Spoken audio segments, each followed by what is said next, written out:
sponssille. Meillä on komea paita. Tässä lukee joku KK, en tiedä yhtään mitä meinaa. Tosiaan ollaan näköjään eksytty kun Myllykoskelle. Lähdetään kattoo löytääks mun elämää täältä. Se on leffa morjesta. Tää on mulla arkipäivää. Muistathan säkin kuunnella Suomen parasta aamushowta.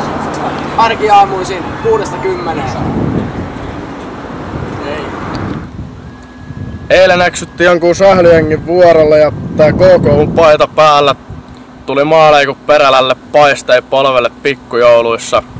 Nyt ollaan Saviniemessä. Tuossa on jonkun kyläjoukkueen stadioni. Numero 6.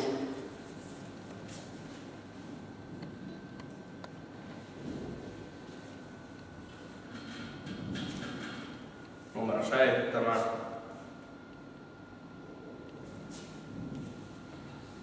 Kasipaita löydetty selästä. 9.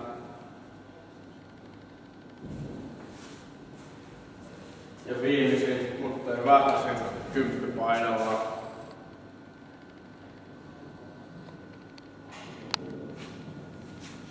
Olen Antti Muurinen, Mypan päävalmentaja. Mekin täällä Myllykoskella seuraamme Suomi-popin aamulypsyä.